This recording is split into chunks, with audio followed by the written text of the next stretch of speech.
senyales din ng aging ang tumutubo sa ating mga balat, kagaya na lamang po ng ugat sa ating mukha at binti na malasapot ng gagamba ang itsura. Spider veins nga po ang tawag dyan. Pag-uusapan natin yan kasama ang aking paboritong resident morning doctor na si Doc Richard. Good morning, Doc! Good morning, Mommy Dims! Happy Monday! Happy Monday! And good morning din po sa ating mga kapatid. Naku, Mommy Dims, ang spider veins talaga ay isa sa mga pinaka-common na skin concern ng marami nating kapatid. Pero bago natin alamin ang solusyon dyan, mga kapatid, panoorin muna natin to.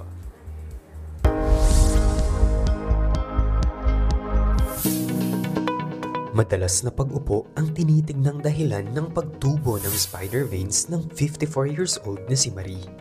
Nung bata-bata pa ako, lagi akong nakaupo kasi ang trabaho ko mananahi. Pagkatapos kong manahi, nagbabasa ako. Dahil hindi naman kumikirot, hinayaan na lang ni Marie ang kanyang spider veins. Hindi naman siya masakit. Nakakaya kasi ang pangit. Basta pinabayaan ko na lang siya. Ano nga ba ang spider veins? Delikado ba ito? Alamin ang sagot sa Balik Alindog.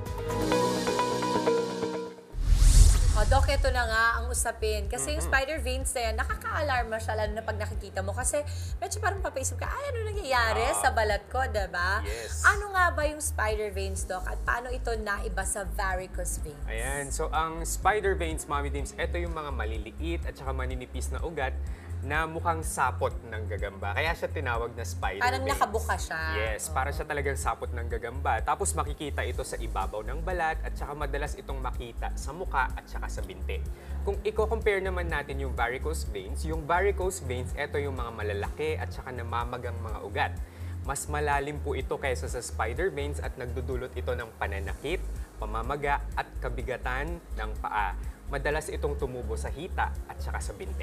Okay. Ano naman daw, Doc, yung mga palatandaan na meron kang spider veins or yung mga symptoms niya? So yung mga palatandaan, unang-una, yan, magkakaroon ka ng manipis na ugat na parang sapot ng gagamba. Meron ding banayad na pananakit at saka parang burning sensation. Minsan yun, Mommy Dims, hindi sa lahat ng pagkakataon. Minsan meron din pangangati sa paligid ng ugat at saka paglala sa hapon o matapos ng mahabang pagkakatayo. Okay.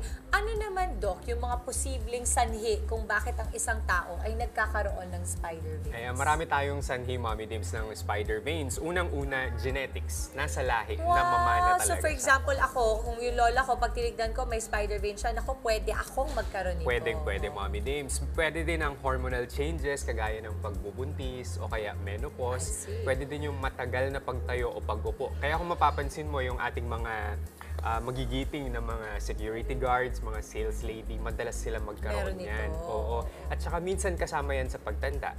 Pwede din kapag meron kang obesity o kaya sedentary lifestyle. Mas prone ka magkaroon ng spider veins.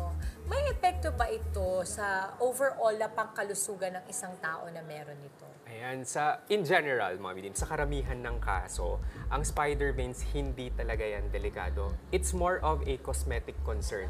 So parang pupunta yung tao sa'yo kasi parang sasabihin nila, ay ang pangit, hindi na magandang tignan, kaya ganon. So hindi naman talaga siya nagdudulot ng seryosong problema. Okay. Delikado daw ba ito? Kailangan bang ikabahala kapag lumitaw ang mga ugat nito?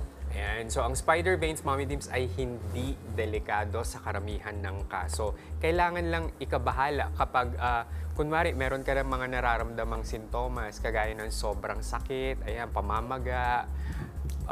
Yan yun, nagiging concern na talaga siya. Okay. Pag-usapan naman natin, Doc, yung mga treatments na pwede na gawin ng isang taong merong spider veins? Ayan, good question, Mommy Dims. Kapag pupunta yung pasyente sa amin, marami kaming mga treatment options na pwedeng ibigay. So, unang-una, pwede dyan ng sclerotherapy.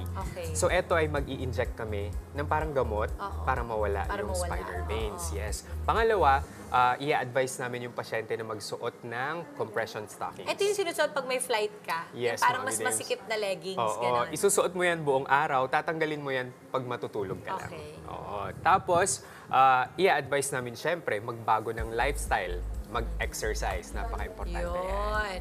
At paano naman daw, Doc, kumbaga, to some of us na wala pang spider veins, paano ito maiiwasan ng pagkakaroon? Ayan, meron akong tips sa ating mga kapatid para maiwasan ang spider veins. Unang-una, regular po tayong mag-ehersisyo. Gumamit din po tayo ng compression stockings. Iwasan po natin ang matagal na pagtayo o pag-upo at kumain ng masusustansyang pagkain na mataas sa vitamin C, vitamin E at fiber. Ayun. Naku, maraming salamat, Doc. I'm sure marami sa mga kapatid natin ngayon nanonood at marami na naman natutunan sa'yo, kagaya ko. Thank you so much, You're Doc welcome, Richard. Mommy Debs.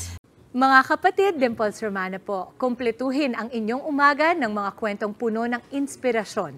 Salubungin po ang bawat araw ng may ngiti at pag-asa. Kaya't mag-subscribe na po at mag-follow na sa aming social media pages ng News 5.